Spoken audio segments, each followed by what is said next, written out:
কে হচ্ছে দুলারি ধারাবাহিকের নায়িকা। খুবই জনপ্রিয় তিনি।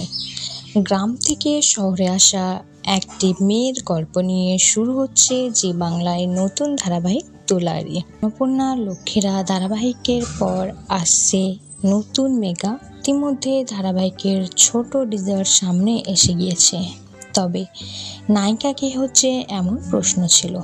অবশেষে জানা গেল কে হচ্ছে দুলারি ধারাবাহিকের নায়িকা। এই মেগার মাধ্যমে প্রথমবার নায়িকা চরিত্রে ডেবিউ করতে চলেছে অভিনেত্রী দেবপ্রিয়া বসু। এর আগে অনেক ধারাবাহিকের পার্শ্ব চরিত্রে তাকে অভিনয় করতে দেখা গিয়েছে। শোনা যাচ্ছে দেবপ্রিয়াকে দেখা যাবে এক গ্রামের মেয়ের চরিত্রে। এই ধারাবাহিকের সমস্ত শুটিংই হবে পুরুলিয়ায়, তবে তার নায়ককে হচ্ছে এখনো জানা যায়নি। তো বন্ধুরা, আপনাদের এই বিষয়ে কোনো মন্তব্য থাকলে অবশ্যই কমেন্ট করে জানাবেন। ভিডিওটি ভালো লাগলে একটু লাইক করবেন, চ্যানেল সাবস্ক্রাইব করে পাশে থাকবেন।